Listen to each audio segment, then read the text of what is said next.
Good day. This is Terry Difazio, and you're watching Dial It Up.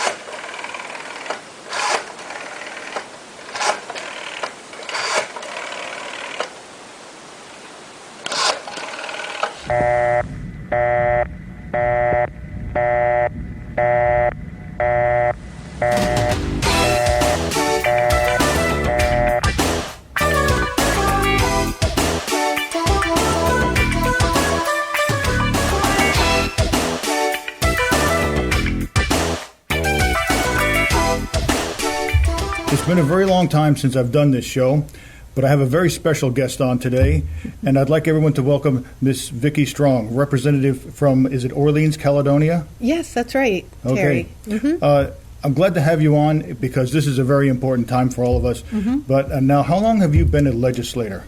Well, it feels like not that long a time, but when I stop and think about it, I've served for 4 terms, which is I finished 10 years. Okay, so I finished 10 years. This would be my 6th term coming up, and I've enjoyed it, gotten to know constituents, and I represent Albany, Barton, Craftsbury, Glover, Greensboro, Sheffield, and Wheelock. So it's a fairly big district. Yes, it is. And getting to know those constituents over time, that's been the best part, I think, of being a legislator. Now, I think you were elected the same time as Sam Young, correct? Yes. And Sam is not running this time. No, he's not. We came in at the same time, 2 new, fresh, young, well, I wasn't that young, but he was young, in name and in age, came in together, and he finished 10 years. So who is running in his place now? Well, actually, they're running in for both of your positions, but most incumbents win, as we know. But who do you see on the horizon as somebody that might take Sam's place? Well, they did get a very good candidate who's strong and a hard worker, and her name is Catherine Sims. Yes, we're familiar with her. She ran against Mark Higley twice. Yes, she did. I had her and Mark both on my show. Okay. Yeah, so she's very experienced, well-known, and she definitely is working very hard. So on the horizon, I would say she has a good chance and will very likely fill the seat that Sam left behind. But I do have someone running with me as another Republican. Her name is Janine Young, and she's also a good candidate. I've heard of her, but I don't think I know much about her. She's lived in Derby. She's from Glover and Hardwick, and she lives in Craftsbury. Her husband's from Craftsbury. She served on many types of boards and very well experienced, but not a lot of people know her as much as Catherine Sims. Yeah, Catherine's been around the area for a while. She's done a lot with Farm to School? Yes. And some other things like that. And she did, like I said, she did run against Mark Higley twice. Yes. So people, and I guess both contests were fairly close. They were. Yeah, I told them both when I had her and then I had him, and then I waited and I gave them both exactly equal time. Oh, yeah. And I said, I'm going to tell you guys right now, I'm not voting for you. And I think one of them said, why? And I said, not for my district. Right. But it's too bad because I liked both of them. I thought they were very good candidates. So this legislative session has been kind of odd, right? You probably met a lot by Zoom. Yes. Starting middle of March, we stopped meeting in the State House very abruptly and literally went straight to Zoom. Within a very short time, our staff at the State House are amazing, and they were able to adapt quickly and got us all on board with Zoom. And then we even vote for bills through something called Everbridge, which is an app on our iPads, and we can literally vote throughout the rest of the session. So we met in committees, and 150 legislators met by Zoom when we had our floor time, technically, all from the comfort of our living rooms or dining rooms, wherever we sat with our computers. Do you find that to be better or not as good as meeting in person? It's definitely harder in terms of when we're in a committee room, we have all these folks can come in, the public, and can give us input on the topics we're discussing. I really miss that, and I feel like that's what makes our legislature special and effective, is when those people, the public, can come in and give us input on whatever legislation we're dealing with. So that was completely silent because they couldn't be in the Zoom meeting, and I felt that was a disadvantage for sure. The advantage is that all of us in all of our districts can stay in our districts and could literally not be on snowy roads driving back and forth, and had that time to still be more home-based. But in the end, I'm not sure what will happen this next session. They're coming up with different scenarios and possibly meeting in the Berry Auditorium and letting the Senate have basically the State House. So the House might meet in the Berry Auditorium, the Senate in the State House, and some of us may even still do it by Zoom. We'll see. That's interesting. I'm wondering if meeting remotely has become the new norm. For example, it's just my opinion, and I want everybody to know this is only my opinion, but I'm going to ask Ms. Vicki this. It seems to me we're becoming less human by having less contact. That's the hard part, Terry. The weirdest thing during those months of Zooming was I literally felt like I was being social with people or out of my house doing things. I'm sitting in my kitchen completely alone. It gives you this false sense of you are being social, and in the end, you're really not, and it's very draining. By the end of any Zoom session, I was exhausted. And it's just hard to explain why, but there was very little, of course, personal contact. So it's misleading when you think you're with all these people on Zoom. You're really not. Yeah, I know that. Do you think these sessions were well spent? I think for the limitations we had with Zoom, we accomplished a lot.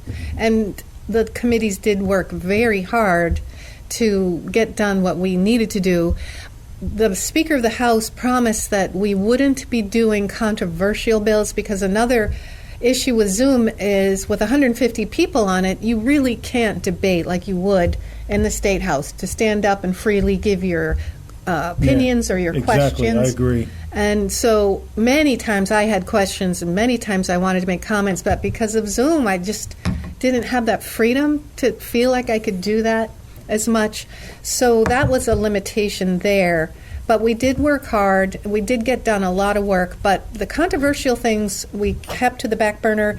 In the end, they pulled out several of those bills I wish they hadn't. For example? Regulating commercializing the sale of marijuana. Oh, yeah, okay, yep. And they worked hard on that bill and got it to the point where it was at the Senate and passed the House. But when we had to bring it back and come to the final drafts and the final decisions, I just felt like we in person couldn't see the bill on paper. We couldn't really know the details as well, and we couldn't ask those questions. So I felt that should have waited till January when the legislature reconvenes. And that's just one of a couple controversial bills. Yeah. What sort of legislation seemed to be at the forefront? What seemed to be discussed the most? Mm-hmm. Well, of course, the budget is always the central issue we deal with in the legislature. So dealing with our budget, and then suddenly COVID happens and we have a literal shutdown in our state that completely changed our budget. So we had the people on appropriations, the speaker and such, the governor, all regrouped on the budget. And of course we then started receiving federal dollars for COVID relief and special grants and things for all the people who were suffering in one way or another. And so it became a completely different dynamic as far as what we were focusing on. So in the end, 90% of our time was spent on the budget and on the COVID relief funds from the federal government to help keep our economy at least somewhat going in terms of functioning, people paying bills, getting help that they needed, particularly farmers. They were hit extremely hard by COVID. Oh, yeah, I can imagine. Mm-hmm. So I'm on the Ag Committee, Agriculture and Forestry. I've served on, let's see, 4 committees, and Agriculture and Forestry's been the one I've been on for 2 years now, and really, really enjoy that committee and feel at home there.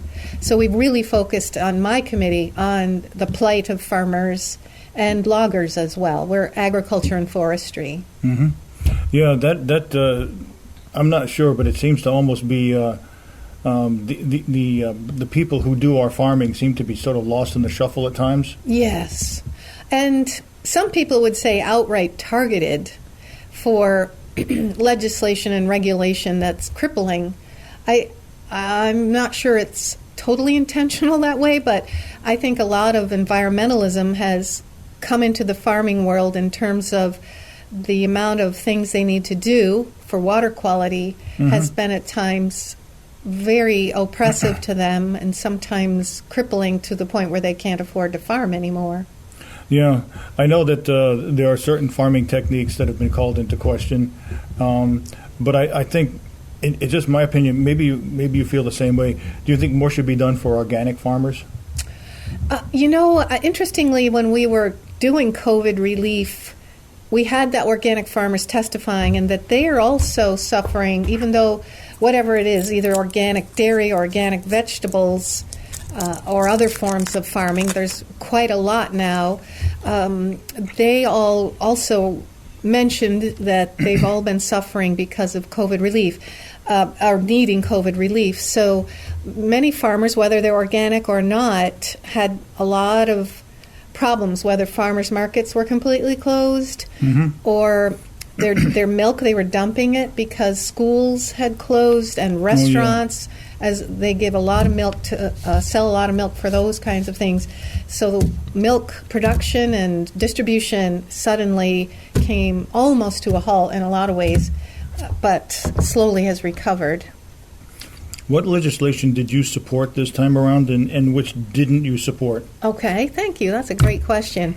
I did support all of our budget work, and some years we've had budgets that literally felt the taxes were either going to be too high for my constituents or the growth of spending was continuing. They call it the crocodile mouth. Yeah. It was just growing and turned into a hippo, huh? And it's still too expensive in Vermont. I still believe our spending is more than what we should be spending for a state our size, 650,000 people. And some of them don't even pay taxes, whether it's children or other sectors who aren't income-wise aren't able to have much that they give for taxes. So in the end, we're really a small sector that's paying the bulk of the taxes. And that's a trouble, I believe, for Vermonters. So in the past, I haven't always supported our budget, but this year I did. And it was a responsible budget, one that did not raise taxes in spite of COVID. When the legislature reconvenes, we won't have that federal money coming in. So we'll be faced with some deficits. We'll have to really tackle some hard issues. I'm almost thinking, I haven't done this show for, I think it's almost 2 years now. Yes. But I think this last subject that you and I just touched on, I think deserves a whole segment by itself. It does. And maybe we will do that. Right. So I guess I did support the budget this time, and that was the bulk of our work, but I did not support Tax and Regulate Marijuana. Act 250, I voted no. The Global Warming Solutions Act, I voted no. What was that about? Can you explain that one to me? Well, in simple terms... Is it a carbon tax? It's disguised. Now we're getting somewhere. They are coming up with a 23-panel kind of like board that's going to literally be the ones who will tell Vermonters what they can and can't do in terms of fossil fuels, ways to lower our carbon emissions, so to speak. And how they're going to do that, really, in their minds, I think, will be a carbon tax of some kind to keep us from purchasing too much gas or oil. So it very likely would be that. And at this point, it passed the House and Senate. It went to the governor's desk. He vetoed it. They overrode his veto, and now it's going to be litigated. So there's a possibility it could come out as unconstitutional. Oh, okay. So we'll see the fate of that bill. in the end, it's putting really our job as legislators into the hands of this board. So they're going to tell Vermonters what they're doing and not doing, whereas it bypasses the legislative process.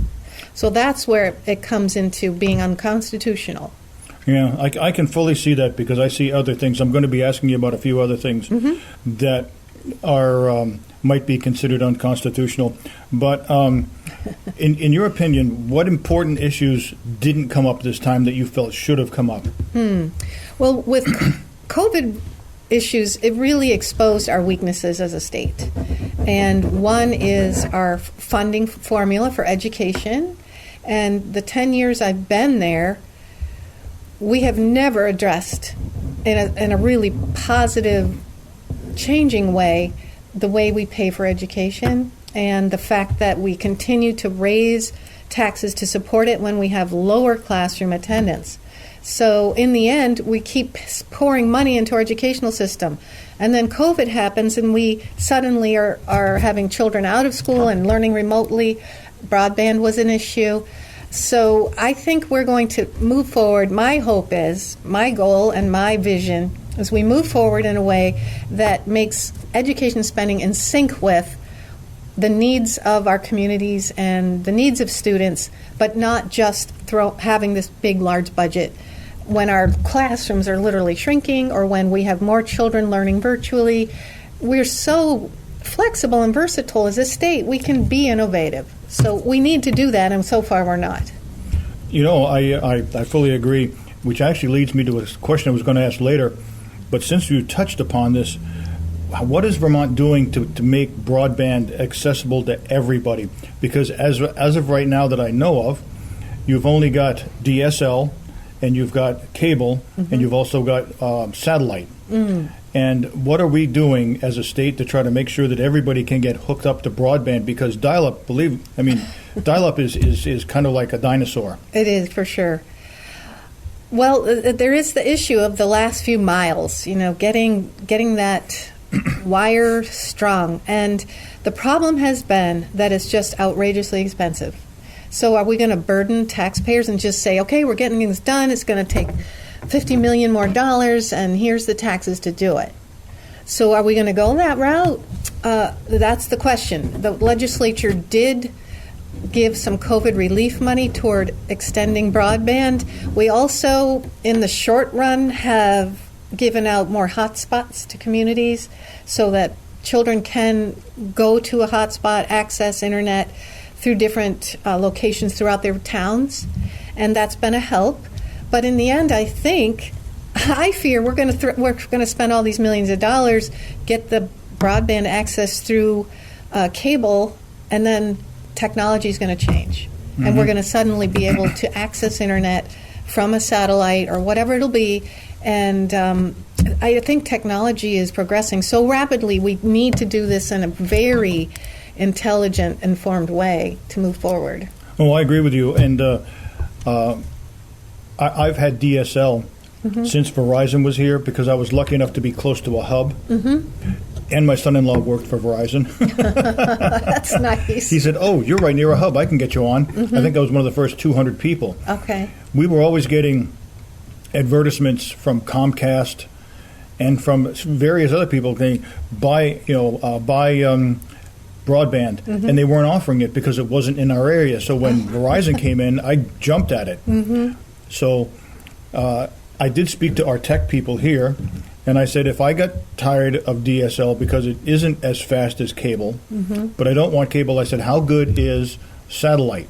And they said, it's good if that's your last resort, but it's a little slower because you have an uplink and a downlink. Okay. So technically, if people really wanted broadband, they could get onto something. I think the one that's offered around here is HughesNet. Okay. There might be another one. I'm not sure. But this might be something that might want to be promoted if you can't. Because I know Comcast and cable doesn't go everywhere, but telephones go everywhere. Right. It's just a matter of how good is your DSL. Right. So do you think this should be promoted also? I think it should be looked into. We do have a newer committee in our State House over the last 2 years. It's the committee that addresses technology, and they did spend a lot of time taking testimony on this issue. So Representative Mark Higley is on that, which is yes, nice. I like Mark. Yeah, he's great because he's from the Northeast Kingdom, obviously, and can represent us in our rural areas as far as advancing technology. I do know one person in Lyndonville who could not get broadband and ended up going with satellite. Mm-hmm. And he said it isn't the greatest, of course, but he says, boy, it's so much better than dial-up. Mm. And he's quite happy with it. Good. What legislators have you worked with, and how? And what are the ones that you seem to work the best with? Okay. You know, I want to just give a shout out to our Northeast Kingdom legislators. We work together very well, and we address the needs of our area very well together, whether Mike Marcotte, Woody Page, Brian Smith, Lynn Batchelor, Mark Higley, and then even toward Lyndonville and St. Johnsbury. We're quite a strong group in our state house, and we have to battle the Chittenden County, so to speak, legislators who have very different agendas and very different visions than we do up here. So I work very well with all of our Northeast Kingdom folks, and many times I've contacted Mike Marcotte. In the middle of the COVID issue, we had a lot of unemployment insurance problems. Yes. Due to internet and just the fact that it was so flooded with so many people. And Mike Marcotte on his committee, he's the chair of his committee. And what committee is that one? Economic Development. Oh, okay. Hey, that's good. Yeah, and their committee handles a lot of those kind of issues. So I could literally get in touch with Mike, and he's very good about returning emails or phone calls. So many of my constituents were helped through Mike, actually, and him connecting me with the right people to get answers to questions. So we seem to work together to network on all our different committees we're all on, and I really think it gives a voice for us here in the Northeast Kingdom. You touched upon Chittenden County, and I'm not even going to get started on that. Yes. Also want to mention, I wanted to give a shout out to, I said our representatives, but our senators were also excellent. Bobby Starr, John Rogers. So Bobby is on top of just about everything for the Northeast Kingdom. Yeah, I know. I've had many good emails and conversations with Bobby. Mm-hmm. And I have to admit, I missed you guys at the legislative breakfast. I really, even though the first one was on a holiday that I don't think they should have had it on that day. Mm-hmm. I do miss those. Yeah. And I was going to cover all but one of them this last time, but then everything got shut down anyway. So I just, when I tell people that I know in other states how Vermont is set up, whereas you have representation in the House and the Senate by population, they're baffled because on the federal level you have 2 senators and then you're represented by population in the House. Right. But that's not the case here, is it? Not really. We have done redistricting, I think that's the right word, yes, several times. And based on a lot of times for my district is funny because you think of Wheelock and Sheffield. In my mind, it's way out there, far away, and it takes me almost half an hour to drive there. Oh. But when you look at it on a map, it's a perfect square. And so I represent this kind of area that's a perfect square. And even though some areas, I live only 4 miles from Irisburg, which would be ideal for me to represent Irisburg, but Woody Page and Mike Marcotte represent Irisburg. So it's a little funny sometimes the way these districts fall for us as legislators, but a lot of it depends on where we live in our district. Yeah, I think that one of the reasons Chittenden has so much power is because they have more senators than we do. And, of course, we figured that they would anyway, being in the House, being by representation. Right. But I was going to ask you something. We were talking, I've been talking with several people about mandates. And, of course, we're under a state mandate by our governor, who has now decided to extend the state of emergency to November 15th, when things seem to be going so well. And I wondered if you know why he's doing that. All through the session, he's had his press conferences, as you probably know, almost daily during the work week. And he has not been in touch with us as legislators when he does his executive orders and things of that nature throughout COVID. So we've been somewhat out of touch with the governor on that. He's making these decisions on his own with the help of his team and Dr.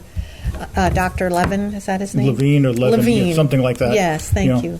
So personally, I'm not sure why the extension keeps happening now when we have so few cases, and we do have people coming in from out of state already for tourism and other things. So why that is extended, I'm not sure if it has to do with finances as far as federal money, but it to me it seems overdone.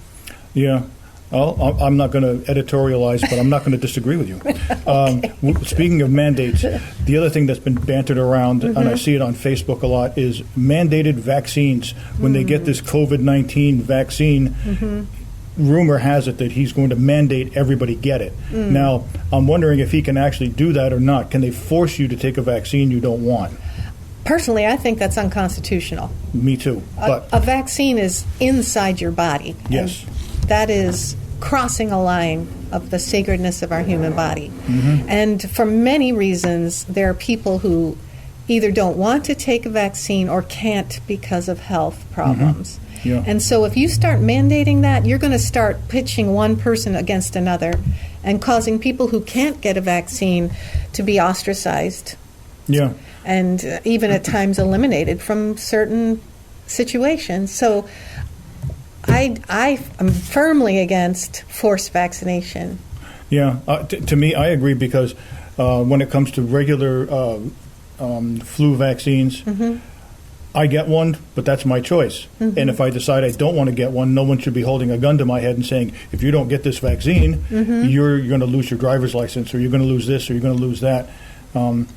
Because, like you said, not everybody can take these vaccines. And if they do get a vaccine for COVID-19, if they rush this through, it'll be very dangerous because vaccines take years to perfect and get, everything worked out correctly. I mean, look at how long it took to get a vaccine for AIDS. Exactly. And our human bodies are amazingly made and created, and we have a natural ability to fight infection and to fight disease. And so by the time they get these vaccines done, half the time the communities in general have become somewhat immune because we've built our own immunities. And so a lot of times they'll claim, this vaccine's going to do it. And we've already gotten to the point where we almost as a whole are seeing more immunity built into our culture. So I feel like the whole ideology of vaccinations is somewhat flawed, and it's not as effective as we think. Yeah, there are certain vaccines that have done great things, like the polio vaccine, but look at how many years it took to develop that. Right. Yeah, and other vaccines. There are some that have been amazing. Yeah. You don't go, in my opinion, you don't go rushing into these things. No. I want to thank you for coming on. Yes. And I'm hoping that we can actually do it again sometime. There's a whole lot to discuss, and we have discussed a lot, but we're just about out of time. Okay. Anything you want to add, Vicki? No, just thank you for having me on, and I just want to say to anyone who's listening that as a legislator, I enjoy this job, and it's been a pleasure to serve. I hope I can go back in January and bring my experience and knowledge there with me, and it's a delight to serve. So thank you so much for having me today. Well, thank you, Ms. Vicki, and we will do this again. This is Terry Difazio for Dial It Up, saying if you don't vote, don't complain to me because I already did. Bye.